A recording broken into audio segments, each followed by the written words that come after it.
Kolkata lady doctor murder case में हमारे हाथ लग चुका है सबसे बड़ा सबूत। मेरे हाथ में एक सरकारी कागज है। इस सरकारी कागज में बकायदा एक ऑर्डर लिखा गया है आरजीकर मेडिकल कॉलेज के एक्स प्रिंसिपल द्वारा, या कहें संदीप घोष के द्वारा। कुछ दरख्वास्त करते हैं, उनकी दरख्वास्त मान भी ली जाती है। ये जो मेमो नंबर है, इसके अंदर बकायदा सिग्नेचर है। ये कब का है? 9 अगस्त को लेडी डॉक्टर की हत्या होती है। उसके अगले ही दिन 10 तारीख का एक सरकारी ऑर्डर है। इसमें क्या क्या चीजें लिखी गई हैं हम जरूर बात करेंगे, लेकिन बात ये भी करेंगे कि उन तमाम लोगों पर एक करारा तमाचा है जो ये कह रहे थे कि सबूत मिटाए ही नहीं गए हैं, लेकिन ये सरकारी कागज कुछ अलग ही गवाही दे रहा है कि किस तरीके से बिल्कुल प्लानिंग और प्लॉटिंग के साथ इस तरीके से बनाया गया कि सबूत मिटाने की कोई कसर ना छोड़ी जाए। इसमें बहुत सारी बातें कही गई हैं, बताएंगे जरूर आपको। इस रिकॉर्डिंग क्राइम के अंदर रोंगटे खड़े करने वाली बातें लिखी गई हैं। बकायदा जो प्रिंसिपल सेक्रेटरी हैं बंगाल सरकार के, उनके मंत्रालय, सबके पास ये लेटर जाता है। तो ऐसी क्या चीजें चल रही थी और एक दिन बाद तुरंत ही ऑर्डर कैसे पास होता है, इसमें मिली भगत टॉप लेवल तक देख के समझ में आ रहा है अब तक। इसके बारे में बात करेंगे। बात ये भी करेंगे कि यहां तो प्रिंसिपल साहब अपना गेम कर ही रहे थे, वहां पर कोलकाता पुलिस, दावा किया गया कि कोलकाता पुलिस पैसे देकर किसी का मुंह बंद करवाना चाहती थी। वो शख्स कौन है और कोलकाता पुलिस कितने पैसे देना चाहती थी उसे कि अपना मुंह बंद रखो, इस चीज को दबा दो, बात करेंगे। तीसरी चीज बात करेंगे कि किस तरीके से जो विक्टिम की जो माता जी हैं वो आकर बहुत सारी चीजें बात करती हैं और कहती हैं कि उनसे एक सफेद कोरे कागज पर साइन करवाया जाता है।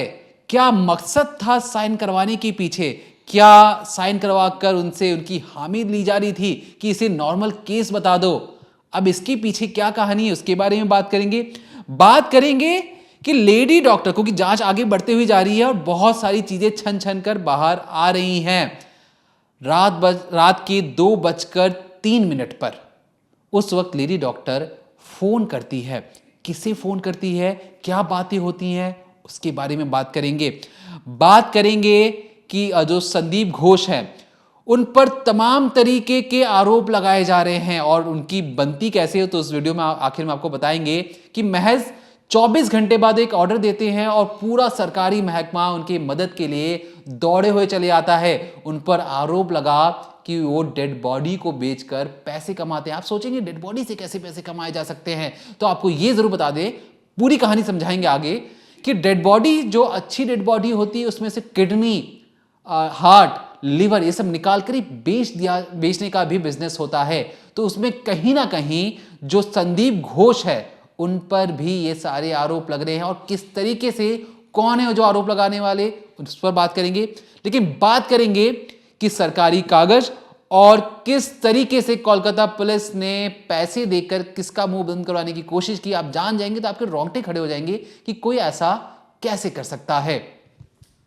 देखिए, क्राइम तक के पास इस वक्त एक्सक्लूसिव दस्तावेज है जो कि सरकारी दस्तावेज बताया जा रहा है और शायद यही वजह रही होगी कि संदीप घोष जो है, जो बार बार अपनी याचिका लगा रहे हैं, वो अब फंसते नजर आ रहे हैं और सीबीआई ने भी उन्हें पूरे रिमांड पर ले रखा है, उनसे लगातार पूछताछ कर रही है। बार बार ये कहा गया था कि सबूत मिटाने की कोई कोशिश नहीं हुई, कोई टेम्परिंग नहीं की गई, लेकिन ये जो कागज़ है जिसके बारे में पूरा चीज़ आपको समझाई जाएगी, वो कहीं ना कहीं इसकी ओर गवाही दे रहा है कि किस तरीके से सबूतों के साथ छेड़छाड़ करने की कोशिश तो की गई है। लेकिन उसके इतर जो लेडी डॉक्टर जिनकी हत्या की गई, जिनके साथ जघन्य अपराध को अंजाम दिया गया, उनके माता पिता भी सामने आए हैं। उन्होंने कई तरीके के सवाल उठाए और साथ ही साथ जो पिता है उन्होंने एक नाम बताया है और वो नाम उन्होंने सीबीआई को सौंपा है और कहा है कि इस शख्स का इन्वॉल्वमेंट था मुझे पैसे देने के लिए। आपको सुनकर ज़रूर शौक लगा होगा, लेकिन कोलकाता पुलिस के जो डीसीपी थे, जब लेडी डॉक्टर की जो बॉडी है, जब 9 तारीख को उनकी हत्या हो जाती है, सुबह जब बॉडी मिलती है अस्पताल के अंदर, आपने वीडियोस कई तरीके के देख लिए होंगे, कितने लोग वहाँ पर इकट्ठा हो जाते हैं सेमिनार हॉल में। उसके बाद पेरेंट्स को मिलने नहीं दिया जाता है।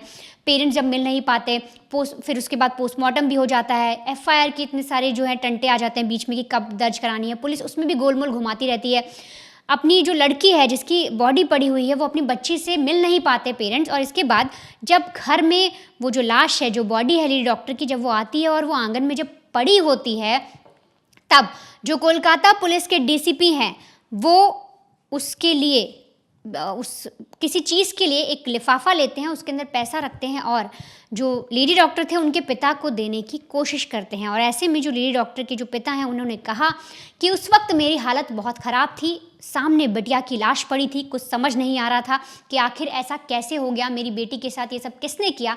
लेकिन मुझे याद है किस शख्स ने मुझे लिफाफा देने की कोशिश की और उसमें कुछ पैसे थे और मुझे मुँह बंद रखने की बात की गई। वो कह रहे हैं कि उस वक्त वो समझ नहीं पाए कि आखिर किस बात पर मुंह बंद रखना है, ऐसी कौन सी चीज़ है जिस पर मैं मुंह बंद रखूं। उस वक्त उन्होंने हाथ जोड़ा, वो रोते रहे, उन्होंने सिर्फ इंसाफ की बात कही और लिफाफा लेने से मना किया। और फिर जब ये चीज़ें लगातार सामने आई, केस इन्वेस्टिगेट होता गया, कोलकाता पुलिस पे तमाम तरीके के सवाल उठे। सीबीआई ने जब कोलकाता पुलिस के जो एएसआई हैं अनूप दत्ता, जब उनको बुलाया, उनका पॉलीग्राफ टेस्ट कराया, तो कई सारी चीज़ें जो पेरेंट्स हैं उनको भी समझ में आया। और इसके बाद सीबीआई को उन्होंने उस पुलिस वाले का नाम बताया है, वो लिस्ट सौंपी है और बताया है कि किसने उनसे लिफाफा जो है दिया था, पैसों से भरा और कहा था कि अपना मुंह बंद रखना। साथ ही साथ यहाँ पर कुछ सवाल और खड़े हो रहे हैं। जब माँ जी से बात की गई, जो लेडी डॉक्टर थी उनकी, तो उन्होंने बताया कि मेरी बेटी कभी स्पोर्ट्स में इंटरेस्टेड थी ही नहीं। तो फिर वो उस रात को, जो कहा जा रहा है कि जेवलिन थ्रो का मैच था नीरज चोपड़ा का, उसको देख रही थी। ये मैं कैसे मानूँ? वो अक्सर, जो मेरी बेटी है, वो रात में जब अस्पताल में उसकी शिफ्ट लगती थी तब वो खाना खाती थी, जो भी अगर किसी के साथ खाना है, जो भी उसके दोस्त थे उनके साथ खाती थी, अकेले खाती थी। उसके बाद बहुत देर तक वो मुझसे पहले बात करती थी, फिर सोने जाती थी।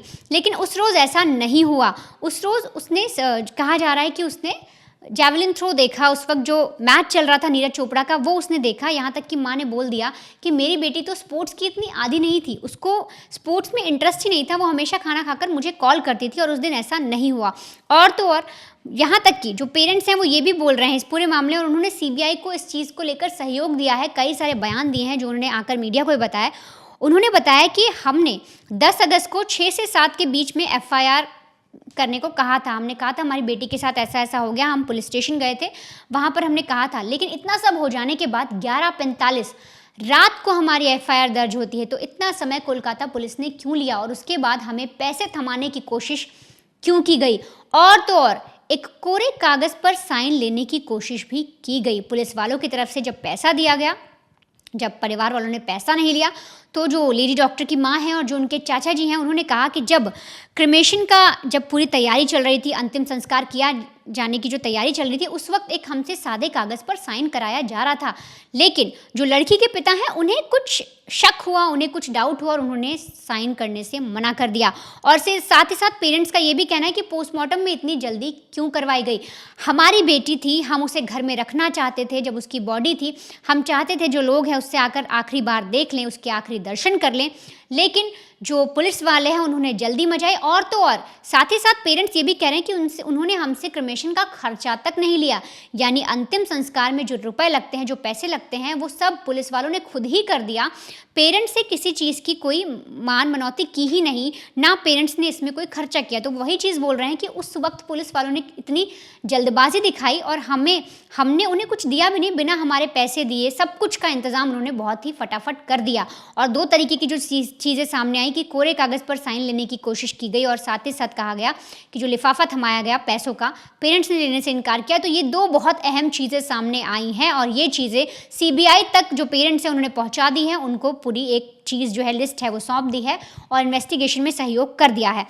अब यहाँ पर एक और अहम चीज़ जो सामने आ रही है वो ये है कि सीबीआई इन्वेस्टिगेशन में सीबीआई को पता चला है कि रात को 2:03 पर जो लेडी डॉक्टर हैं उनके फ़ोन से उन्हीं के एक रिलेटिव को मैसेज भेजा गया था। तो अब ऐसे में जो सीबीआई है वो कयास लगा रहे हैं कि अगर लेडी डॉक्टर के साथ कुछ और लोगों की इन्वॉल्वमेंट थी, उनके साथ जो अगर उनकी हत्या की गई, जो रेप जैसी जघन्य वारदात की गई, अगर उसमें कुछ और लोगों की इन्वॉल्वमेंट थी, तो क्या उनके साथ पहले से ये सब चीज़ें हो रही थी? रात को किसी ने 2 बजे उनका फ़ोन लेकर किसी और को ऐसे ही मैसेज कर दिया, क्योंकि सीबीआई ने इसमें यह भी कहा है कि जो फ़ोन था वो लेडी डॉक्टर के फिंगरप्रिंट से ही खुलता था। तो अगर उन्हें टॉर्चर किया गया, उन्हें मारा पीटा गया, तो क्या किसी और ने ये एक तरीके से गुमराह करने की कोशिश की, या फिर सच में लेडी डॉक्टर ने रात में 2 बजे खुद ही वो मैसेज किया था? तो इस तरीके के जो सवाल हैं वो कोलकाता पुलिस पर उठ रहे हैं। डॉक्टर्स पर उठ रहे हैं, जो उस वक्त उनके साथ मौजूद थे उन पर उठ रहे हैं, अस्पताल प्रशासन पर उठ रहे हैं और सीबीआई हर एक चीज़ की जांच कर रही है। हमने आपको पहले बताया था कि सीबीआई ने जो सीबीआई सोर्सेज है उनकी तरफ से बयान आया है कि जो कत्ल हुआ है लेडी डॉक्टर का वो सेमिनार हॉल में ना होकर बल्कि कहीं और हुआ है। और हमने आपको बताया था कि जो सेमिनार हॉल के सामने चेस्ट मेडिसिन डिपार्टमेंट था उसमें 3 कमरे थे, जिसमें से एक कमरा मिस्ट्री बना हुआ है क्योंकि वहाँ से 10 लोगों के फुटप्रिंट मिले और वहीं पर लेडी डॉक्टर के फुटप्रिंट भी पाए गए। तो ये अपने आप में मिस्ट्री है कि जब लेडी डॉक्टर गई तो उनके बाद वो 10 लोग कौन थे जो उस कमरे में गए, क्या वारदात उस कमरे में की गई और उसको तुड़वाने की कोशिश क्यों की गई। और अब आप समझिए कैसे एक दस्तावेज, एक सरकारी दस्तावेज अब सबसे बड़ा सबूत बनता जा रहा है आरजीकर मेडिकल अस्पताल और संदीप घोष को लेकर। और साथ ही साथ कौन है वो डॉक्टर्स जिनकी वजह से, या यूं कहें कि उनकी वजह से एक हिंट मिला कि जो सेमिनार हॉल है उसके आसपास का एरिया या सेमिनार हॉल के अंदर जो एविडेंस है उनको टेम्पर करने की कोशिश की गई है। देखिए, जो सबूत टैंपर करने की जो कोशिश की गई है, जब हम इसके बारे में खंगाल रहे थे, पढ़ रहे थे, इन्वेस्टिगेट कर रहे थे, सोर्सेज से पूछ रहे थे, ग्राउंड रिपोर्ट में जो रिपोर्टर्स हैं उनसे छन छन की चीज़ें हम पूछने की कोशिश कर रहे थे, तो उसमें हमें एक दैनिक भास्कर की एक रिपोर्ट भी मिली जो खास तौर पर उन्होंने एक अपडेट दिया था कि देखिए वहाँ पे जो जूनियर डॉक्टर्स हैं उनके दबाव में जो आरजीकर मेडिकल कॉलेज के जो प्रिंसिपल है उन्होंने सेमिनार हॉल के बगल वाले कमरे को तोड़वाने की ज़रूरत उठाई। अब ये बात हमें पची नहीं कि अरे कि जूनियर डॉक्टर की बात इतने बड़े कॉलेज का प्रिंसिपल कैसे मान सकता है। अब तस्वीरें गवाही दे रही थी चीख चीख के कि देखिए सेमिनार हॉल के बगल वाला ही कमरा तोड़ दिया गया है रेनोवेशन के नाम पर। तो हमें लगा कि रेनोवेशन अगर हो सकता है तो किसी न किसी ने तो ऑर्डर ज़रूर दिया होगा। किसके ऑर्डर पर ये लोग आकर तोड़फोड़ करना शुरू कर सकते हैं। हमें बताया गया कि किसी बड़े अधिकारी ने कहा। हमने ये जानने की कोशिश की कि बड़ा अधिकारी कौन है। उसके बाद हमारे हाथ लगा एक सरकारी दस्तावेज जो जिस वक्त आपकी स्क्रीन पर एक तस्वीर चल रही होगी, आप इसको अगर ध्यान से पढ़ें। Government of West Bengal office of the principal RG Kar medical college लिखा है, इस पर नीचे एड्रेस लिखा है, मेमो नंबर साइड में दिखेगा आपको RKC/4197। मतलब अगर आप भी जाकर इस दस्तावेज की अगर जांच पड़ताल करना चाहते हैं तो आपको इस मेमो नंबर के आधार पर सेम डॉक्यूमेंट जो मेरे हाथ में है अभी आपको ये मिल सकता है। अब ये लेटर किसने लिखा है और कब लिखा है, इस पे गौर करने वाली बात है। लिखा गया है इसको 10 अगस्त 2024 को। ये अचंभित करने वाली बात इसलिए क्योंकि 9 अगस्त को ये लेडी डॉक्टर की हत्या होती है। डॉक्टर से लेके पूरा अस्पताल परेशान रहता है, उन्हें समझ में नहीं आता कि ये सारी चीजें कैसे हो गई हैं। रात के 11:15 बजे FIR दर्ज होती है जिसमें प्रिंसिपल साहब भी भाग दौड़ कर रहे थे। लेकिन प्रिंसिपल साहब अगले दिन अपने ऑफिस में जाते हैं, दफ्तर में बैठते हैं और एक लेटर टाइप करते हैं। याद रखिए लगभग 24 घंटे बाद वो आप लेटर में क्या लिखते हैं उसको ध्यान से सुनने की आपको जरूरत है। किसको लिखते हैं ये भी लेटर आप ध्यान से। To the executive engineer PWD electrical RGKM C&H Kolkata, उसके आगे पिन कोड है।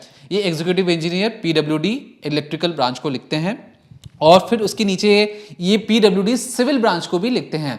PWD का फुल फॉर्म होता है पब्लिक वर्क डिपार्टमेंट। जिस तरीके से जो भी सरकारी काम या रोड बनवाना हो, अस्पताल के अंदर कोई भी चीज़ें करवाना हो, तो एक डिपार्टमेंट है जो इस सारी चीज़ें बनाता है, सिविल वाले काम या इलेक्ट्रिकल वाले काम। तो अगर सरकारी बिल्डिंग में कोई भी काम होगा तो आप इन्हें फटाफट कॉन्टैक्ट कर सकते हैं।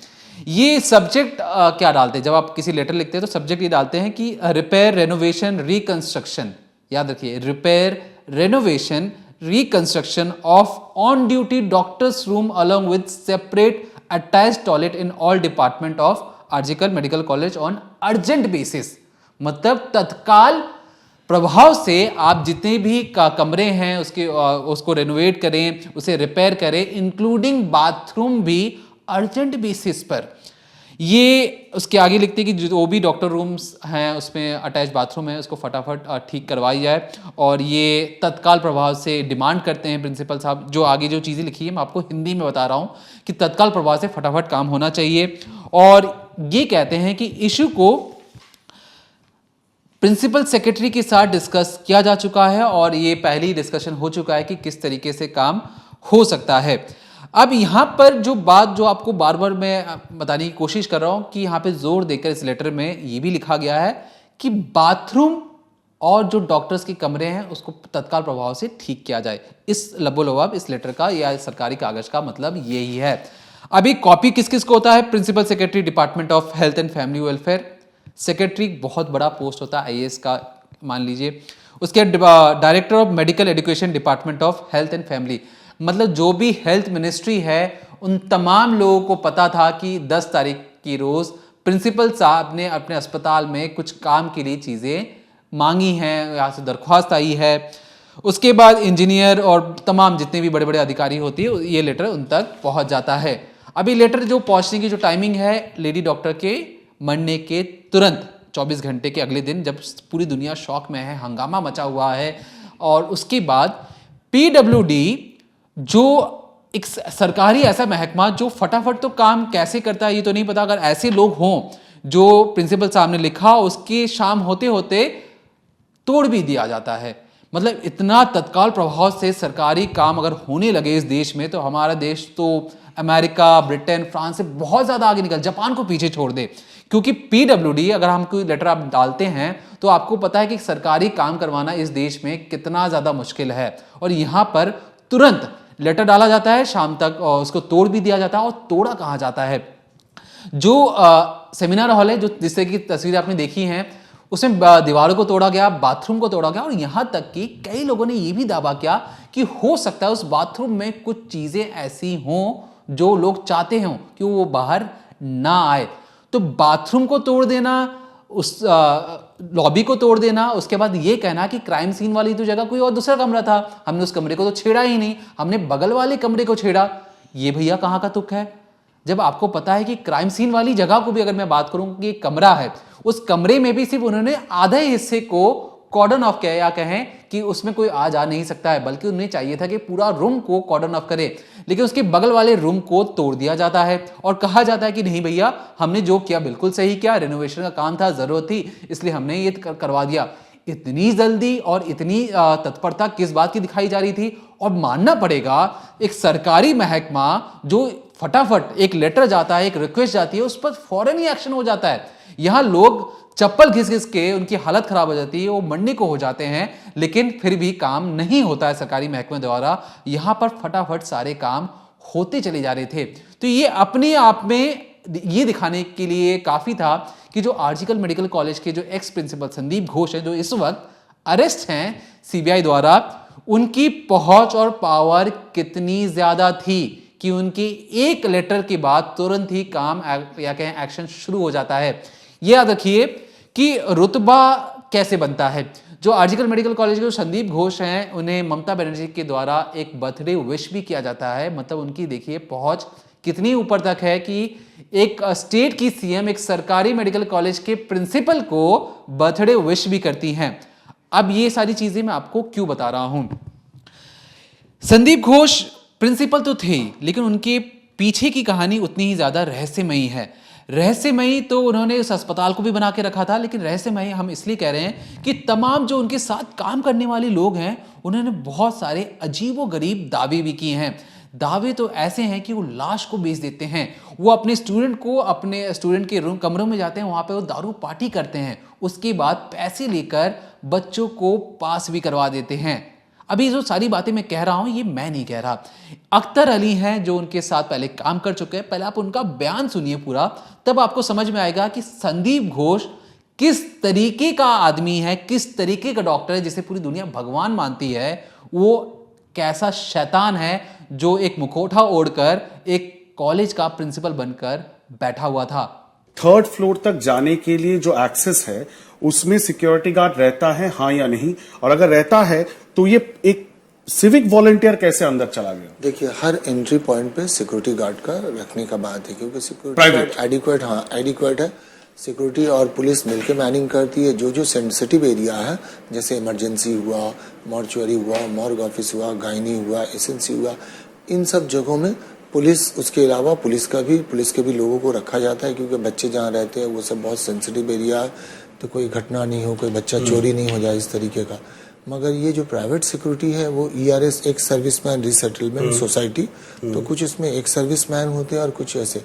तो ये तो अच्छा मैनिंग करती है, काफ़ी सालों से ये गवर्नमेंट जगहों में करते आ रही है, तो ऐसा कभी दिक्कत नहीं होता। ये जो लैप्सेज है इसमें ये देखिए कॉन्स्पिरेसी भी हो सकता है कि इस तरह का, और दूसरी चीज़ है कि संदीप घोषे ने जैसा अपना नेटवर्क बना लिया था पैसा कलेक्शन करने का, तो इस तरह के लोग जैसे संजय राय हुआ या अफसर खान हुआ, तो जाहिर सी बात है कि जब आप एक जगह को पॉल्यूटेड कर देते हो तो उस पर इंसान का कमांड नहीं रहता है, कंट्रोल। तो ये संजय रॉय जो है, जो मेन कल्प्रिट कोलकाता पुलिस की ओर से कहा जा रहा है, उसका किस तरह का वर्चस्व था वहां पे, कुछ आपको पता चला है? संजय राय को अभी मैंने देखा, उस टाइम में बहुत अच्छी तरीके से नहीं जानता था, बट मैं इतना ऑब्जर्व किया हूँ कि प्रिंसिपल के जो बाउंसर होते थे 4 लोग, उसमें ये संजय राय भी था, ये भी था, वो प्रिंसिपल के साथ में। नहीं, ये बड़ी बात आप कह रहे हैं कि प्रिंसिपल के जो प्राइवेट सिक्योरिटी हुआ करता था, वो आप कह रहे हैं बाउंसर्स को लेके घूमते थे। प्राइवेट सिक्योरिटी जैसे क्या है ना कि जैसे एडिशनल सिक्योरिटी पर्सनल है और उसको वो अपने पर्पस के लिए यूज कर रहा है, लेकिन सैलरी उसके हेड से हो रहा है।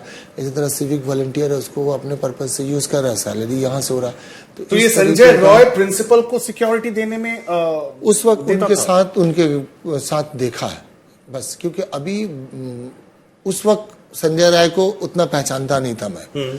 अभी जब उसकी शक्ल सूरत देख रहा हूं तो हाँ, इस लड़के को मैंने प्रिंसिपल के पास देखा है, ये बात मेरे जहन में आ रही है। और ओवरऑल सिक्योरिटी को लेके आप क्या कहेंगे? ओवरऑल देखिए, ओवरऑल सिक्योरिटी, हम लोग भी एक मेडिकल कॉलेज चला रहे हैं, मैं मुर्शिदाबाद में हूँ और मैं काफी साल से आरजीकर में रहा हूँ। इस तरह का कभी दुर्घटना नहीं हुआ है। कभी हाँ ये हुआ है, असॉल्ट का दुर्घटना हुआ है कि सिक्योरिटी कंट्रोल नहीं कर पाया, इमरजेंसी में कुछ लोगों ने डॉक्टर को हाथ उठा दिया, तो इसको फिर सिक्योरिटी बढ़ाया गया इस तरह का। लेकिन महिला रिलेटेड भी कभी इस तरह का सिक्योरिटी के प्रेजेंस अभी इस वक्त जितने भी आपके कोलीग्स हैं, अभी भी वो लोग आरजीकर में हैं। जब ये हादसा हुआ उसके बाद किसी से आपकी बात हुई है? अभी तक किसी का नाम आपको नहीं लेना है, लेकिन उनसे कोई इंफॉर्मेशन उठ के आया है? नहीं, ऐसा कोई इंफॉर्मेशन कैसे हो सकता था ये ऐसा लेट क्यों हो गया? क्योंकि ये मैटर फैमिली को बताने में सीबीआई जो है ये मैटर को टेकअप कर रही है, मगर यहाँ पे लैप्सेस कई पार्ट में है। पहला लैप्सेस है सिक्योरिटी पार्ट में, दूसरा लैप्सेस है कि ये सिक्योरिटी सिस्टम जो है ये इस तरीके से काम करती है कि इसको मॉनिटर करने के लिए ये पुलिस और सिक्योरिटी मिलके हॉस्पिटल में काम करती है, क्योंकि कुछ लोग पुलिस के रहते हैं, कुछ लोग सिक्योरिटी। और वो जो बिल्डिंग है वो कैजुअलिटी बिल्डिंग है, कैजुअलिटी ब्लॉक है, तो कैजुअलिटी बिल्डिंग का ग्राउंड फ्लोर में पुलिस का बैरक है और आउटपोस्ट है। तो ये बहुत ही अनएक्सपेक्टेड है कि उस बिल्डिंग में इस तरह की घटना हो रही है, जहाँ पुलिस का मतलब थाना का जो हम लोग का आउटपोस्ट होता है, फाड़ी आप जिसको बोल सकते हैं, वो है, और उसमें काफ़ी फोर्स भी है। फिर वहाँ पे एक सिक्योरिटी ऑफिसर का भी चेम्बर है, पुलिस में इंस्पेक्टर का भी पोस्ट है हम लोग के यहाँ, सब इंस्पेक्टर का भी है, और 24 आवर पुलिस के जो बैरक है और जो ऑफिस है उसमें कंट्रोल रूम है सीसीटीवी कैमरा का।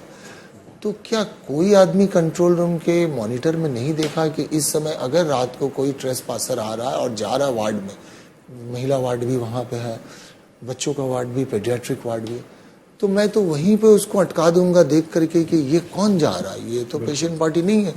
तो ये जो कंट्रोल रूम है फिर इसका फंक्शन क्या है? दूसरी बात है कि अगर सेमिनार हॉल में जो हमें कहा गया था कि स्टूडेंट्स पीजीटी के जो हैं डॉक्टर्स, जूनियर डॉक्टर्स वहां जाकर रेस्ट करते थे, गलत बात है। ये हम लोगों के टाइम में उन लोगों का रेसिडेंट डॉक्टर का रेस्ट रूम और ड्यूटी रूम भी उसको बोलते हैं, अलग होता है। सेमिनार रूम होता है डिस्कशन के लिए, पोस्ट ग्रेजुएशन ट्रेनिंग के लिए, रिप्रेजेंटेशन के लिए, क्लासेस के लिए, जाता था लेक्चर के लिए। ये तो मैं जब तक था मैंने ऐसा सुना नहीं, देखा नहीं, ये गलत बात है। आपने वो उस फ्लोर को आपने देखा है अच्छी तरह से, अच्छी तरह से वहां पे काम किया है। ये बताइए, रात में वहां नहीं रहते थे। अगर रात को 2 बजे, अभी ये सब ये क्रिएट किया जा रहा है, ये ऐसा कोई ओके, रात को 1, 2, 3 बजे, ये जो बहुत लेट नाइट आवर्स है, वहां पे 3rd फ्लोर में सेमिनार रूम के बाहर सीसीटीवी लगा हुआ है। सेमिनार रूम के बाहर किस तरह का सिनारियो रहता है, आप थोड़ा दर्शकों को यह समझाइए, क्योंकि अगर सेमिनार रूम के अंदर इस तरह की हरकत होती है, जहां पे एक महिला के ऊपर इस तरह का यौन उत्पीड़न होता है, उनका रेप और मर्डर होता है, तो उसमें आवाज होगी, चीखना चिल्लाना, तो कैसे हो सकता है कि किसी को नहीं समझ में आया? वो एसी है, वो एयर कंडीशन है, और चूंकि बड़ा एरिया होता है, और सेमिनार वगैरह में एक जो प्रॉब्लम होता है वो एकॉस्टिक सिस्टम होता है। एकॉस्टिक सिस्टम में क्या है कि साउंड को वो एब्सॉर्ब कर लेता है। आपको मालूम होगा जैसे कोई ऑडिटोरियम, उस 3rd फ्लोर में कोई सिक्योरिटी गार्ड नहीं होता है? नहीं होता है। मैं फिर से बोल रहा हूँ कि वो बिल्डिंग में बहुत सेंसिटिव वार्ड है, पेडियाट्रिक वार्ड है, गैस्ट्रोएंटरोलॉजी वार्ड है, डायलिसिस यूनिट है, इमरजेंसी बिल्डिंग है, सेंट्रल लैब है, तो male ward, female medicine ward है, चेस्ट वार्ड भी है, टीबी वार्ड है, तो आरसीयू है, तो उसमें सीसीयू पेशेंट्स है। तो होंगे ना हाँ बिल्कुल है, वहाँ क्रिटिकल केयर भी है उस बिल्डिंग में, उस बिल्डिंग में क्रिटिकल केयर है। और क्रिटिकल केयर नहीं, मैं इस फ्लोर की बात कर रहा हूँ, मैं थर्ड फ्लोर की बात कर रहा हूँ। थर्ड फ्लोर में एक आरसीयू है, चेस्ट का आरसीयू तो उसमें होता तो है, डॉक्टर्स और नर्सेस भी होंगे। तो बिल्कुल। कैसे किसी को समझ में नहीं आया होगा कि ये इतना मैं इतनी बताया, दरिंदगी हो रही है? ये जो है ये पूरा लैप्सेस है सिक्योरिटी, पूरे सिक्योरिटी सिस्टम के ऊपर में। और ये सिक्योरिटी को देखने की जिनकी जिम्मेदारी है, एक सिर्फ सिक्योरिटी नहीं, उसका सिक्योरिटी सुपरवाइजर होता है, उसके ऊपर सिक्योरिटी ऑफिसर होता है, उसके ऊपर असिस्टेंट सुपरिटेंडेंट होते हैं, असिस्टेंट सुपरिटेंडेंट के ऊपर आपने देखा डेप्यूटी सुपरिटेंडेंट, उसके ऊपर एडिशनल मेडिकल सुपरिटेंडेंट, फिर वाइस प्रिंसिपल, फिर प्रिंसिपल। प्रिंसिपल को भी देखने के लिए रोगी कल्याण समिति का चेयरमैन है वहाँ पे। तो ये इतना टायर ऑफ माने मॉनिटरिंग है, इसमें गफलती हो जा रही है। उसके बाद कंट्रोल रूम एक जगह नहीं है, 2-3 जगह। एक वहाँ एडिशनल मेडिकल सुपरिटेंडेंट के घर में डिस्प्ले और कंट्रोल रूम है, और एमएसजीपी प्रिंसिपल के भी घर में है, और एक सेंट्रली जो है पुलिस आउटपोस्ट में है, जहाँ पे 24 आवर पोस्टिंग होता है। तो उसको तो सबसे पहले देखना चाहिए कि पुलिस का कौन ऑफिसर ड्यूटी में था। सिक्योरिटी लैब्स की बात आप कर रहे हैं, आप पुराने अफसर हैं, तो आपसे आते हुए जो शब्द है वो काफी सीरियसली लेना चाहिए, और हम लेंगे भी। अब आते हैं दूसरे जो कंप्लेंट्स आपने किया है और जो शिकायत आपने दर्ज किया है, ये वो कंप्लेंट की कॉपी है जो आपने कल टाला पुलिस स्टेशन मतलब कोलकाता पुलिस को आपने सौंपा है। ये कंप्लेंट में बहुत सारे पन्ने हैं, जिसमें से 2 सबसे इंपॉर्टेंट कंप्लेंट जो है, और ये हम दर्शकों को भी बताना चाहेंगे कि अख्तर अली जो पहले असिस्टेंट सुपरिंटेंडेंट रहा करते थे RG Kar medical college hospital का, उन्होंने ये शिकायत फॉर्मली दर्ज की है कोलकाता पुलिस के साथ येस्टरडे, और आज उन्होंने कलकत्ता हाईकोर्ट में भी पिटीशन दाखिल की है।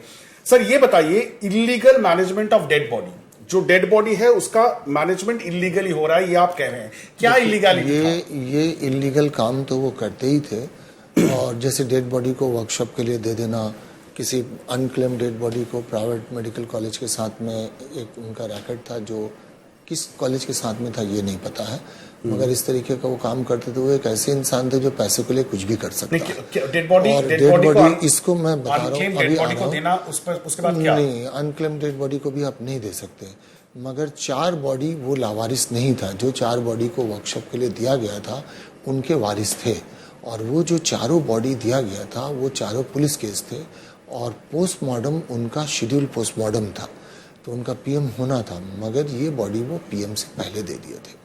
तो उस वक्त के जो फॉरेंसिक मेडिसिन आप कह रहे हैं अननेचुरल डेथ के जो केसेस हैं, केसेस पुलिस केस जो होते हैं वो पीएम रिपोर्ट से पहले, हाँ पीएम रिपोर्ट उनका पीएम हुआ भी नहीं था, दे दिया गया। नहीं, फिर से आप समझ नहीं रहे। 4 ऐसे बॉडी जिनका पीएम होना था, उस बॉडी को पीएम होने से पहले उन्होंने वर्कशॉप को दे दिया था। अच्छा, वर्कशॉप का कोई लाइव शो वगैरह के लिए या कुछ ऐसा था प्रोग्राम जिसके लिए उन्होंने वर्कशॉप को दे दिया था। इनके रिलेटिव ने कंप्लेन किया था, उसके बाद फॉरेंसिक के उस वक्त के जो एचओडी थे, ये यहाँ पे देखिए, वो ऑनलाइन भी पोर्टल में, पुलिस के पोर्टल में कंप्लेन किए थे, बॉडी का आइडेंटिफिकेशन और नाम दे करके, नाम दे के, गंभीर डॉक्यूमेंटेड है, बिल्कुल है।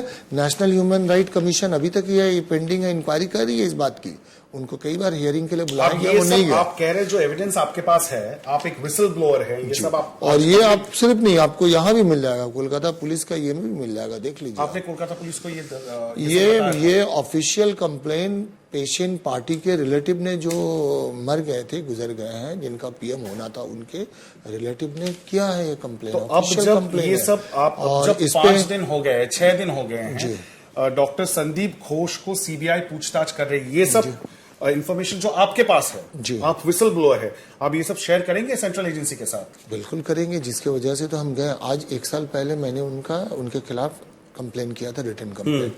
अगर उस वक्त एक्शन हो जाता तो इस बीच वो जो करप्शन किए हैं, गवर्नमेंट मनी मिस यूटिलाइजेशन किया है, मिस मैनेजमेंट, और स्टूडेंट लोगों को जो विक्टिमाइज किए हैं, तो ये नहीं होता।